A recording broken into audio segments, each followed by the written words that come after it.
results tonight. West Ham are in an FA Cup quarter-final for the first time in 10 years. Yeah, special feeling.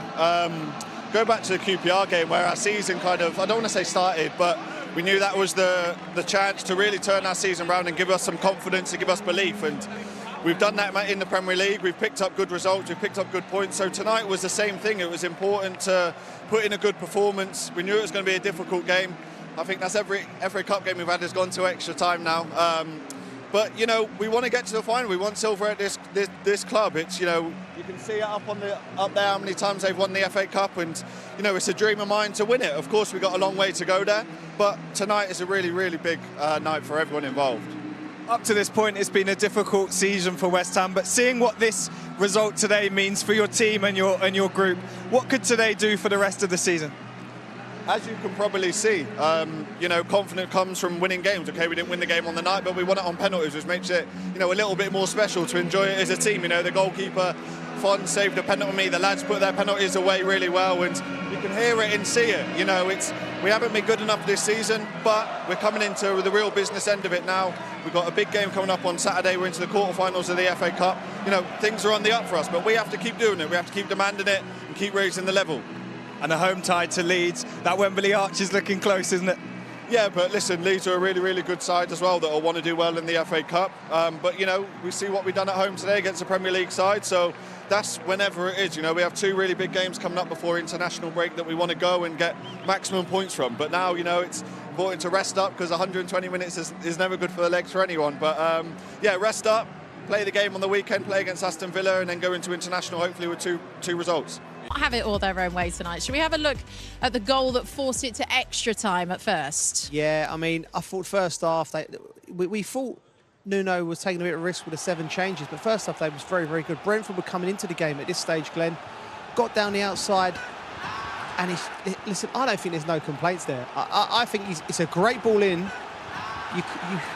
He's lent on him. He has, yeah. I think he knows that he's going to get the header in, and he's just shoved him out of the line of the ball, and I think that's the key bit, out of the line of the ball.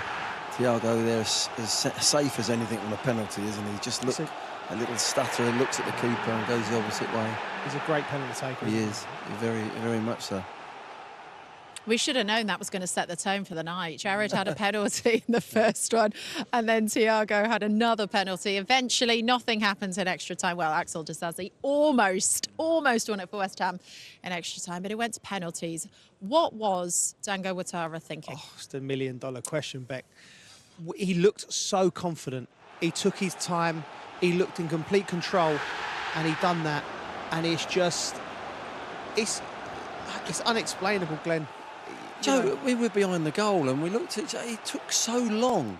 The whistle had gone and he was just waiting. And I think he had 1,000 things going through his mind. And when you're like that as a penalty taker, you're going to mess up. And in the end, when you do them, Panenka, you dummy as if you're going to blast the ball. Look, he's not had any dummy. He's had no thrown a dummy at all. He's going to hit it hard and then dink it. Yeah. Nothing at all. He's telegraphed. He was actually outstanding on the night. He was really, really good and impressive. But ultimately, that all don't matter when you miss a penalty in the shootout. But listen, you don't want to chastise the lad. I hope he doesn't do it again in his career. Dinos Mavropanos, that's quite a big statement there, Joe. I wasn't expecting you to go quite that big with it. Dinos Mavropanos, though, stepped forward. You were confident, both of you were quite confident stepping up that he was going to bury this. Yeah, listen, when centre-halves are stepping up to take penalties, they fancy it. You know, they're the ones doing all the ugly stuff, and he's thinking, let me be the superstar, and he's just roofed that with a bit of violence. And, yeah, beautiful. That man, Nuno. Yeah, he took a gamble tonight, Glenn, but it paid off. He did, and I think he done the right thing, as we said, debated before the game. But I think he's come out on top because they've got through. Yeah. And the fact they've got an home draw now as well. It doesn't matter who you play. You ask for a home draw in the FA Cup. I don't care who you're playing. Home draw, and they've got it. It's against Leeds, and they're going to fancy their chances again here. They've got really good momentum, West Ham, at the minute, and you feel like this is only going to help their cause in the league. Yeah, there's no way you're turning up and looking at that team and the way that they performed against Brentford tonight and putting Brentford where they are and West Ham where they are. Nuno's done a brilliant job because when he first come in, it looked like it was lost. and he's just built it from the back. I think the two centre-halves are crucial. Mavropanos and Disasi gives them a nice platform. The midfield, Fernandez has been outstanding. And obviously Somerville and Bowen was obviously doing what Bowen does. So it's all looking good, but it's so tight down at the bottom. It is so tight. As for Brentford, though, they are still really good position in the Premier League. A push for Europe is very much on for them. Yeah, absolutely. Out of all of them teams in that middle bracket, Brentford look like the team that, like you said, Glenn, before the game, they can play a bit with you. They got wonderful footballers in wide areas. They got a top goal scorer. They've got everything you need. Yeah. You just need that little bit of, little push on for that next bit. They've got some really good players that have got creativity in them, but they can go toe to toe if you want to be physical. They can be physical with you as well. And I think Henderson grew in the game as well. Henderson showed a lot of experience in that second half. That game could have gone either way. In 90 minutes, both teams almost deserved to win it in many ways. And Brentford, there was times where I thought Brentford are going to go on and win this. And then it swung the other way. So it was a really good cup tie. But obviously, the young lad's going to regret trying the Panenka at that Brentford time. obviously going to be disappointed, but it's not going to derail them, no. No. Nowhere near that level. I think all of the things that have been put in place into Brentford, in the structure of the club, it means that they can tackle disappointments and they can overcome anything. They just get back on it. They know what they are. Like you said, it's the camaraderie. You look at that squad, they look together. Jordan Henderson, like I said, a lot of experience in the midfield now. I look at Ouattara on one side, Sharda. They're front three, Glenn. There ain't many teams who their front three has got a better front three than them.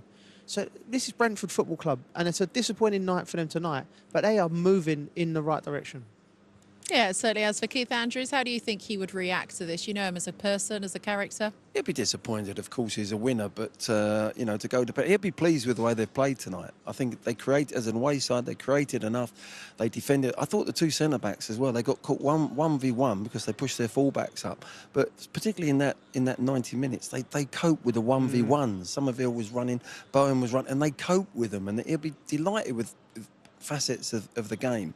He wanted to win it, of course. It's all about getting into the next round in a cup tie. But I think the way they performed, he'll be delighted with that. They'll reflect on it and think, we came so close, we'd give it all, but, let's keep going in the league again. As for Nuno, I say poor Nuno, it's not poor Nuno, but he could barely watch the penalty shootout. I think he was feeling as nervous as what other fans in the stands were. Yeah, and it's for a goalkeeper, Glenn. Like he was saying, that's their time to shine. Yeah. They're coming out of the shadows to go and be the hero. So it's unusual for a goalkeeper to be that nervous, but every manager has their own way of dealing with penalties. Could you watch? The job done. Could you? Yeah, watch? I had to watch. I could not watch it, no, because I think you've got to be a part of it, haven't you? You've got to embrace the whole thing, whether you win it or you lose it.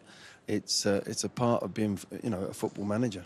Absolutely. We were speaking to a couple of West Ham fans just on our walk to and from. People like to stop and chat, especially to these two, very popular around here. They were saying it would be incredible if they could get to Wembley, because in 2006 it was at the Millennium Stadium, because Wembley was it under construction at that point? Yeah. So they were saying for us, look, they're going home very happy now, but the fans were saying we would love to go to Wembley. You have to remember, Bex, what Wembley means to West Ham fans with Bobby Moore, Jeff Hurst and Martin Peters. That was a place where England won the World Cup, obviously dominated by the West Ham fans. They cherished that, West Ham fans. And then them the great finals in the 60s and then the 80s. And it would be massive. I've already had ticket requests. I've not even left the building. Yeah. A bit presumptuous. A few. Yeah. There's a few Leeds fans who will be saying this. Yeah. Good way to go out of a cup competition. What did you make of the game and your team's performance tonight? Ebbed and flowed. First half probably didn't the heights where we should have and could have. So there was moments where we played well. It first half typified it a little bit, where we'd have spells where we looked good, times where we came off it. Second half I thought we were outstanding. Took the game to them, got back in 2-2. Looked the team more likely to get the winning goal, pushing forward. Boys pushed hard, and extra time was obviously a real expenditure of energy, and they had to give everything, and unfortunately we couldn't get there. And once it goes to penalties, it's always going to be to the land of the gods to a point. Penalties given, it feels like a long time ago now, but a VAR decision went against you for your penalty. Have you seen it? Do you agree with the decision? Which one? for around 40 minutes. It was deemed that he made contact with the ball before standing on the toe. I just wanted to see if you'd seen it and get your thoughts on it. The Kevin Shada one. Yeah, it's a penalty. Yeah. Do you see why that potentially wasn't given? Not really, no. I think there's clear contact on his foot, if that's the incident you're referring to. I don't see how it can't be overturned by VAR when we've had one that was overturned and got re-refereed from where Andy was sat on the pitch looking directly at our one, didn't give it. So yeah, strange. In terms of the context of the game tonight, you're now able to concentrate on the Premier League in a great position on that. Are there any positives you can take from this evening? Yeah, a lot. We played really well at times. We showed ultimate character, resilience again, grit to get back into the game, a really connected spirit. So no, it's not what we wanted clearly, but we'll crack on with the 9 league games we have left now. Thanks, appreciate it. But he's obviously very disappointed, Keith Andrews, but has he got a fair point? The challenge from Fernandes on Kevin Shada. He's got a point, but I think it's just one of them. Look, he's coming in. We looked at it earlier, Glenn. I think you look at it from this angle is a bit better. If he gives the first one, you'd think he's got to give that one as well. I think they're both on the softer side. You just want consistency from referees. I don't know why VAR looked at one and not the other. If we're going to go down that road, which I don't agree with, that every little slight morsel of a touch, we're going to analyse to see whether it's a penalty. I think you have to give that. And then that's the road we seem to be going down. Yeah. I don't like it personally because I think both of them could have easily been no play on and no one would have been up in arms too much. But I think if you're going to give the first, you've got to give the second. The face of Mateus Fernandes as well. Said it all, didn't he? He's guilty. guilty, A little bit guilty, wasn't they? Yeah. He knew. He thought it was coming. So maybe they did get away with one tonight. But ultimately, West Ham are through to the quarterfinals. Let's hear from Nuno speaking to Liam. Nuno, well done. An FA Cup quarter-final, first time in 10 years. How proud of your team tonight are you? Very, very proud of the boys, very proud of the fans. I think our fans deserve this moment of joy, the way they're supporting through bad times, and they keep supporting the team. So thank you for that, and I think we did a good job. Spoke before, you said this would show how much progress had been made. How much of an uplift do you think the group can have after that performance against a really strong Premier League opposition? They were delighted in the dressing room. Tired, but delighted because it was a tough one, like you said. Brentford is an amazing team. But we contained them, we controlled them, we create a lot of chances. Was a good game, entertaining game, intense, both teams going for the goal, open game. So good to see and happy that in the end came to us. Is there an extra layer of happiness at the fact you made changes and the players you brought in, they still put in the level of performance that we saw tonight? Yeah, and that's what the squad, the boys are working really hard. Many of them work very hard during the week. Now then after they don't get the prize of playing. Sometimes it's unfair, but the squad gave a good answer, so delighted. Challenge now will be to replicate those performances as you have been more oftenly in the Premier League. Do you think now, after another result and performance like that, you'll be able to do that? Now we have to rest, and knowing that Saturday we're going to face a tough one. But we are confident, and again in our stadium, I think the boys are enjoying playing in the London Stadium. The atmosphere is good, so we expect a tough one. But we want to compete, and our situation will require the best of each one of us. Thanks, Nuno. Well done. Thank you. Well done. For feel-good factor, for momentum, for something that the fans really wanted and needed, this is an excellent result. Realistically, is this actually a little bit difficult now? They do have extra fixtures when you're fighting for survival in the Premier League. I don't think so. I think it's a welcome for Nuno. Of course, it's the FA Cup, you know, and his team are playing well. When your team are playing well, more games, please, because we're going to win more and there's going to score goals, more confidence. I think he probably, when Somerville went down with that little knock, I think he would have been nervous. But listen, this is massive for the club. It's nice to see Nuno smile. Glenn, from a manager's point of view? I think when you get to this stage of any trophy, I think now's the time where they're so close to a semi-final. They've got a home draw. Now you play your strongest team. You think there's a trophy at the end. You know, cast your mind back to the beginning of the season here at West Ham. how the feeling was, how the energy was. There was disgruntlement amongst the fans, with the team, with the owners. Now, tonight, everyone's going home. The bubbles are flying. Everyone's singing. They're going home happy. And that momentum, you get that energy and you win again and you go again. So it's going to help you in the league as well. I just felt he's happy. I think he's smiling because he knew that he's rested players and he's got through. And that was the number one priority for him. Can I rest a few? Can I get through? And they won it. It was a close game, but they won it because their penalties were absolutely spot on. And that was the difference. Certainly was.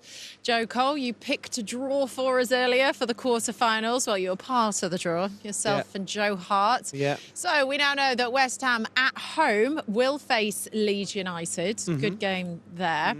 Elsewhere, Southampton against Arsenal. I can see the tweets already, people saying Arsenal are having easy draws in these, in whatever competition they're in, let's just say. Yeah. I can assure the people that wasn't done by design. But they are having a right touch at the moment, Arsenal, aren't they? You know, and that's all, you know, respect to Southampton. They're a side in the Championship doing their thing, but it could have gone wrong. Manchester City and Liverpool playing against each other. I think there's going to be there'll be shocks in the next round. There always is, and you never know where it might come. Glenn, do you think that might come Port Vale against Chelsea? I don't think it will come. I think Chelsea will have too much for them, but it's going to be a I think they would have wanted that home draw. Now they've got a away draw. It's against Chelsea. It's going to be a hell of a game for them. It's a great day out for their fans. They're going to love it. The players are going to love it. The management are going to love it.